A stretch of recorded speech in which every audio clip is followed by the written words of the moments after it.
नमस्कार दोस्तों, स्वागत है आप सभी का आपके अपने YouTube चैनल सनोरिया 92 पर। दोस्तों, आज के इस वीडियो में हम पढ़ने वाले हैं जीके यानी कि जनरल नॉलेज सामान्य ज्ञान के अति महत्वपूर्ण टॉप 30 क्वेश्चन जो विभिन्न प्रतियोगी परीक्षाओं में बार बार पूछे जा चुके हैं और आगे आने वाले एग्जाम में पूछे जाने की इनकी 100% संभावना है। तो आइए शुरुआत करते हैं क्वेश्चन नंबर 1 से। लास्ट में कमेंट करके जरूर बताना कि आपके 30 में से कितने सवाल सही होते हैं और वीडियो पसंद आएगा तो वीडियो को लाइक जरूर करना। चैनल में पहली बार आए होंगे तो चैनल को सब्सक्राइब कर लेना। क्वेश्चन नंबर 1 है, सचिन तेंदुलकर ने अपना 100वां शतक किस देश के विरुद्ध लगाया था? ठीक है, तो सचिन तेंदुलकर ने अपना 100वां शतक किस देश के विरुद्ध लगाया था? इसका सही आंसर होगा बांग्लादेश के खिलाफ। आपको पता होगा सचिन तेंदुलकर को क्रिकेट का भगवान कहा जाता है, मास्टर ब्लास्टर कहा जाता है और इन्होंने शतकों का शतक लगाया है। ठीक है, और 100वां शतक बांग्लादेश के खिलाफ लगाया था। ठीक, चलिए नेक्स्ट क्वेश्चन, क्वेश्चन नंबर 2। किस सूफी ने कहा था भारत का जो कश्मीर है वो पृथ्वी पर स्वर्ग है? बताइए, किस सूफी ने कहा था कि भारत का कश्मीर पृथ्वी पर स्वर्ग है? तो इसका सही आंसर था अमीर खुसरो। ठीक है, ऑप्शन नंबर ए इसका सही आंसर होगा। ठीक, चलिए नेक्स्ट क्वेश्चन देखते हैं। एकमात्र महाद्वीप जिससे कर्क रेखा और मकर रेखा दोनों गुजरती है? बताइए, एकमात्र महाद्वीप जिससे कर्क एवं मकर दोनों रेखा गुजरती है। देखो भाई साहब, ये है आपकी पृथ्वी। ठीक है, बीचों बीच से जो गुजरती है उसको कहते हैं 0 अंश अक्षांश रेखा, भूमध्य रेखा कहते हैं, विषुवत रेखा कहते हैं। 23.5 डिग्री ऊपर से जाती है उसको कर्क रेखा और 23.5 डिग्री नीचे जाती है उसको कहते हैं मकर रेखा। और ये दोनों रेखा मकर और कर्क रेखा दोनों किस महाद्वीप से गुजरती है? तो एकमात्र महाद्वीप है अफ्रीका। ऑप्शन नंबर सी इस सवाल का सही आंसर होगा। नेक्स्ट क्वेश्चन देखते हैं, क्वेश्चन नंबर 4। नालंदा विश्वविद्यालय की स्थापना किसने की थी? तो नालंदा विश्वविद्यालय की स्थापना कौन करते हैं? ये करते हैं भाई साहब आपके कुमारगुप्त। ऑप्शन नंबर डी इसका सही आंसर होगा। ठीक है, कुमारगुप्त ने नालंदा विश्वविद्यालय की स्थापना की थी। नेक्स्ट क्वेश्चन है, दादरा किस राज्य का लोक नृत्य है? बताइए, दादरा वैसे तो बहुत सारे राज्यों में किया जाता है, गाया जाता है, लेकिन याद रखना ये स्पेशली किस राज्य का लोक नृत्य पूछे तो उत्तर प्रदेश का लोक नृत्य है दादरा। ठीक है, चलिए नेक्स्ट क्वेश्चन देखते हैं। रासलीला किस राज्य का लोक नृत्य है? बताइए, रासलीला किस राज्य का लोक नृत्य है? तो रासलीला हो चाहे दादरा हो, ये दोनों कहाँ के हैं? उत्तर प्रदेश के लोक नृत्य हैं। ठीक है, चलिए नेक्स्ट क्वेश्चन देखते हैं, क्वेश्चन नंबर 7। बुद्ध चरितम के लेखक कौन है? बताइए, तो बुद्ध चरितम के लेखक कौन है? बुद्ध चरितम के लेखक है अश्वघोष। ऑप्शन नंबर ए इसका सही आंसर होगा। ठीक है, और जैसा कि नाम से स्पष्ट है बुद्ध चरितम, तो इसमें गौतम बुद्ध के चरित्र का वर्णन किया है अश्वघोष ने। क्लियर, चलिए नेक्स्ट क्वेश्चन देखते हैं, क्वेश्चन नंबर 8। किस वर्ष भारत में बैंकों का राष्ट्रीयकरण किया गया था? तो याद रखना 1969 में भारत में बैंकों का राष्ट्रीयकरण होता है। ठीक है, चलिए नेक्स्ट क्वेश्चन देखते हैं। भारत की सबसे बड़ी खारे पानी की झील कौन सी है? बताइए, तो भारत की सबसे बड़ी खारे पानी की झील है चिल्का झील। और ये किस राज्य में स्थित है? अगर आपसे पूछ ले तो याद रखना उड़ीसा राज्य में स्थित है चिल्का झील और ये भारत की सबसे बड़ी खारे पानी की झील है। अगर आपसे पूछता कि सबसे अधिक खारे पानी की झील कौन सी है तो ये हो जाएगी आपकी सांभर झील, लेकिन सबसे बड़ी खारे पानी की झील है चिल्का झील। इस सवाल का सही आंसर है ऑप्शन नंबर ए, लेकिन सबसे अधिक खारा पानी पूछे तो सांभर झील है। ठीक है, ये राजस्थान में है। नेक्स्ट क्वेश्चन देखते हैं। भारत की सबसे बड़ी मीठे पानी की झील कौन सी है? तो ये आपकी कौन सी है? भारत की सबसे बड़ी मीठे पानी की झील है वूलर झील और ये कहाँ पड़ती है? जम्मू कश्मीर में पड़ती है। ठीक है, चलिए नेक्स्ट क्वेश्चन देखते हैं। भारत में विदेशी मुद्रा के भंडार का प्रबंधन किसके द्वारा किया जाता है? इकोनॉमी का क्वेश्चन है ये, अर्थशास्त्र आप पढ़ते नहीं है और एग्जाम में क्वेश्चन आते हैं। ठीक है, तो भारत में विदेशी मुद्रा के भंडार का प्रबंधन किया जाता है आरबीआई के द्वारा, रिजर्व बैंक ऑफ इंडिया के द्वारा। ठीक है, चलिए नेक्स्ट क्वेश्चन है।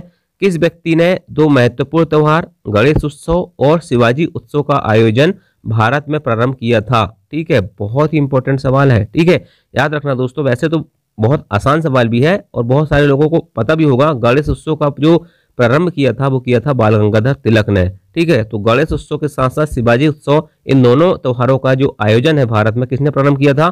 बाल गंगाधर तिलक ने प्रारंभ किया था। ठीक है, चलिए नेक्स्ट क्वेश्चन देखते हैं, क्वेश्चन नंबर 13। कौन सा नृत्य सर्प देवी मनसा की पूजा से संबंधित है? तो देखिए, जो नृत्य सर्प देवी मनसा की पूजा से संबंधित है उसका नाम है भोरताल नृत्य। कौन सा नृत्य? भोरताल नृत्य। ऑप्शन नंबर ए इसका सही आंसर होगा। ठीक है, चलिए नेक्स्ट क्वेश्चन देखते हैं, क्वेश्चन नंबर 14। किस नृत्य में बांस की डंडियों का प्रयोग किया जाता है? बताइए किस नृत्य में बांस की डंडी का प्रयोग किया जाता है? तो देखिए भाई साहब, ये आपका जो चिराव नृत्य है ना, इसमें बांस की डंडी का प्रयोग करके नृत्य किया जाता है। कौन से नृत्य? चिराव नृत्य। ठीक है, चलिए नेक्स्ट क्वेश्चन देखते हैं। बक्सर का युद्ध किस वर्ष लड़ा गया था?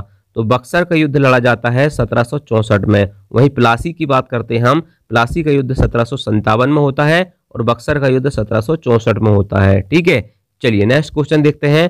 कावेरी नदी का उद्गम स्थल कौन से राज्य में स्थित है? तो कावेरी नदी की जो उद्गम स्थल है दोस्तों, ये निकलता है कर्नाटक राज्य से निकलती है कावेरी नदी। ठीक है, का से कावेरी और का से कर्नाटक। क्लियर। चलिए नेक्स्ट क्वेश्चन है। बैंक ऑफ हिंदुस्तान की स्थापना किस वर्ष की गई थी? तो बैंक ऑफ हिंदुस्तान की स्थापना दोस्तों बहुत पहले की गई थी। बहुत पहले मतलब कब की गई थी? बैंक ऑफ हिंदुस्तान की स्थापना होती है 1870 में। ठीक है, ऑप्शन नंबर बी इसका सही आंसर होगा। क्लियर। चलिए नेक्स्ट क्वेश्चन देखते हैं। Question number 18। भारत में प्लेग महामारी के दौरान उनके काम के लिए किसे केसर ए हिंद पदक से सम्मानित किया गया था? बताइए ऐसा कौन व्यक्ति था जिसे प्लेग महामारी के दौरान काम किया उन्होंने और केसर ए हिंद के पदक से सम्मानित किया गया था? ठीक है, बहुत सारे लोग महात्मा गांधी सोच रहे होंगे, लेकिन ऐसा नहीं है। ठीक है, इसका सही आंसर है सरोजिनी नायडू। सरोजिनी नायडू ने प्लेग महामारी के दौरान बहुत अच्छा काम किया था, इसलिए इन्हें केसर ए हिंद पदक से सम्मानित किया गया था। ठीक है, चलिए नेक्स्ट क्वेश्चन। सूर्य का व्यास पृथ्वी के व्यास का कितना गुना है? सूर्य का व्यास पृथ्वी के व्यास का कितना गुना है? व्यास क्या होता है? ये हो गया आपका कोई भी वृत्त। ठीक है, इसमें व्यास होता है यहाँ से लेके यहाँ तक की दूरी, त्रिज्या का डबल जो होता है वो होता है व्यास। ठीक है, तो सूर्य जो है बहुत बड़ा है पृथ्वी के तुलना में। पृथ्वी इतनी है तो सूर्य बहुत बड़ा है, तो कितना गुना बड़ा है बताइए? अगर पृथ्वी का व्यास ये है तो सूर्य का व्यास कितना गुना है, ये पूछ रहा है आपसे सवाल में। तो इसका सही आंसर होगा 110 गुना। ऑप्शन नंबर ए इसका सही आंसर होगा। आप समझ सकते हो कि सूर्य पृथ्वी से कितना बड़ा है। क्लियर। चलिए नेक्स्ट क्वेश्चन देखते हैं। फोबोस और डीमोस किस ग्रह के दो उपग्रह हैं? बताइए फोबोस और डीमोस किस ग्रह के दो उपग्रह हैं? तो ये हैं आपके मंगल ग्रह के। ऑप्शन नंबर बी इसका सही आंसर होगा। क्लियर। चलिए नेक्स्ट क्वेश्चन देखते हैं। Question number 21। शून्य अंश अक्षांश एवं देशांतर कहां पर काटते हैं?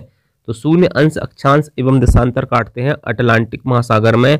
ऑप्शन नंबर बी इसका सही आंसर होगा। ठीक है, शून्य अंश अक्षांश हो और देशांतर हो, दोनों कहां पर काटते हैं? अटलांटिक महासागर में काट देते हैं। ठीक है, चलिए नेक्स्ट क्वेश्चन देखते हैं। जब सूर्य और पृथ्वी के बीच चंद्रमा आ जाए तो क्या होता है? जब सूरज और पृथ्वी के बीच में चंद्रमा आ जाए तो क्या होता है? बताइए। सूर्य ग्रहण होता है, चंद्र ग्रहण होता है, पृथ्वी ग्रहण होता है, या इनमें से कोई नहीं होता है? तो याद रखना दोस्तों, सूर्य और पृथ्वी के बीच में जब चंद्रमा आता है, मून आता है, तो ये होता है आपका सूर्य ग्रहण। कुल मिला के एक पॉइंट याद रखना 60 में, क्योंकि कंफ्यूजन होता है। जब भी सूर्य ग्रहण होगा तो बीच में टांग कौन अड़ाएगा? चंद्रमा टांग अड़ाएगा।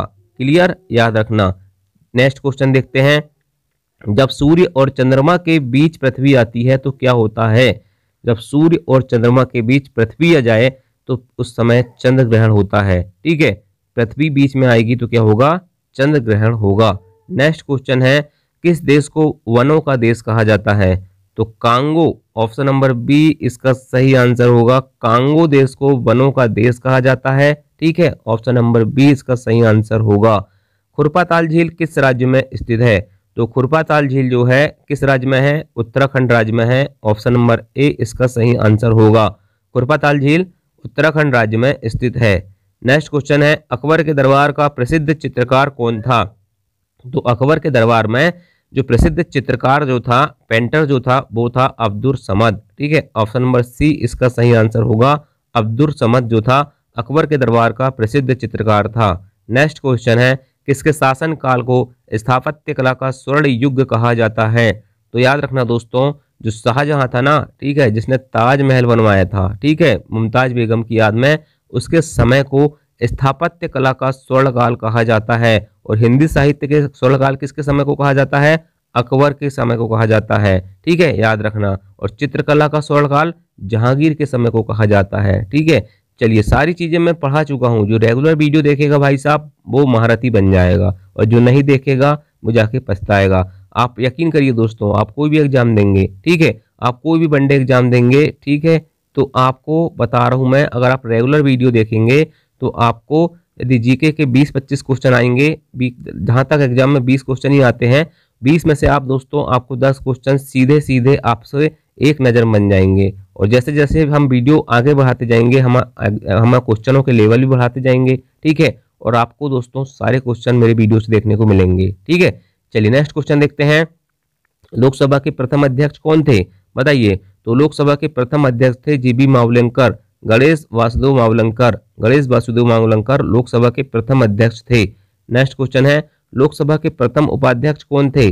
तो प्रथम उपाध्यक्ष बनते हैं अनंत शयनम अयंगर। ऑप्शन नंबर बी इसका सही आंसर होगा। लोकसभा के प्रथम उपाध्यक्ष थे अनंत शयनम अयंगर।